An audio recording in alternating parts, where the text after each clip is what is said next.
This exhibition is entitled Reclamation. It includes artworks by 3 Filipino, Filipinx-American artists, Lani Asunción, Camille Hoffman, and Killjoy. Each of these artists create works that are dealing with issues at the intersection of social and environmental justice.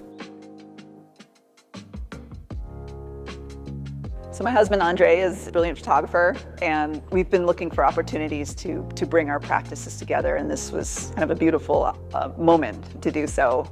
Our work for this exhibition is titled Traces. It is a site-specific multimedia mural that critically responds to a mid-19th century painting by William Henry Jackson of Emigration Canyon here in Utah.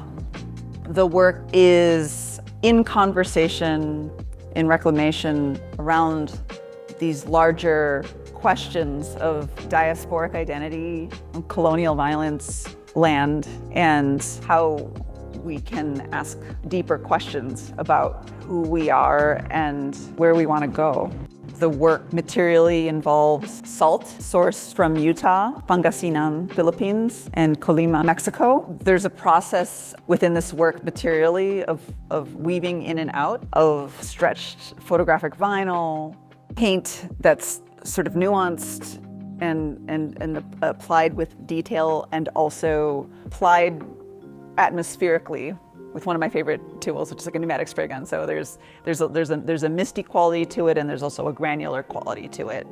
For this particular piece, for Traces, I really wanted to highlight the pioneer figures in the way that William Henry Jackson highlighted them, but also call into question what their identities and the implications of their identities in land can be.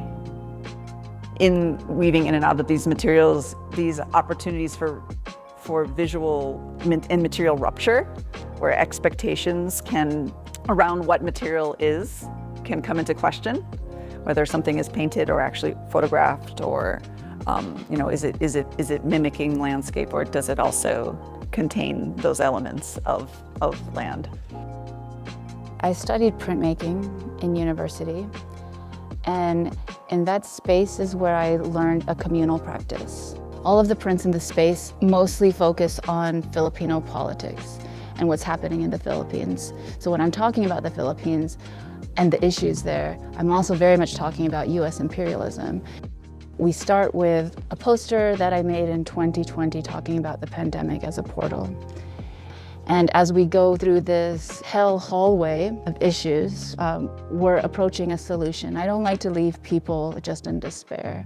And it does lead into an installation that I made specifically for Reclamation that I built on site, called Fire in the Room, talking about, again, not the difference, but the similarity between death and birth, and how when something dies, another thing is rebirthed. And here in Ogden, we were able to host 2 workshops with the local community where they came in and made cardboard fires, and in the end, attached words that represented systems of oppression that we want to burn down and rebuild anew. A lot of my work has to do with transmuting a lot of strong, deep emotional feelings like rage and anger and pain and grief. And then that's followed and transmuted into remembrance, sometimes longing, but mostly love.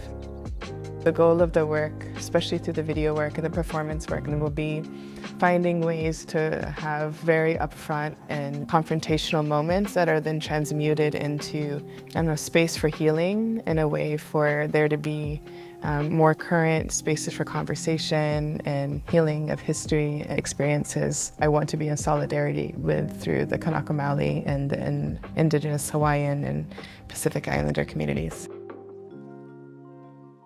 This work is coming from a body of work, Duty Free Paradise, that comes from a series of research, archival research, kind of experiential, transmuting both family experiences and my own experiences, being in the Filipino diaspora that's connected to histories of Hawaii. The sand piece started as kind of a dirt drawing, and then I was interested in taking the words that Queen Liliuokalani, it's more of a selection of some of the words of the phrase that she spoke during the time when there was a coup on her monarchy and she was being forced to step down from power. I was thinking, is there a way to create the words where they were kind of more in the ground? And I decided to use sand. The words are painted on and then the sand is kind of like deducted. So there's a kind of like unearthing, kind of bringing back and bringing forward the words. Someone might come in and be really drawn to it as a formal work and stop there. I would also hope that viewers can come and think about not only this deeper geological history of the land and the violent implications of kind of these colonial histories here, but also their own relationship, the identity of their own lives and bodies in connection to this land and in connection to these histories. In one of the workshops, one of the young participants asked me, in your sketch, it's supposed to be a big fire, but we only have little fires here. How are you going to make the big fire? And I responded that that big fire is built through the many little fires. As we explore what gives us fear, anxiety, anger, and we throw that into the fire, that it is possible to build a big fire with many little fires. That's what I want people to come back with from this show.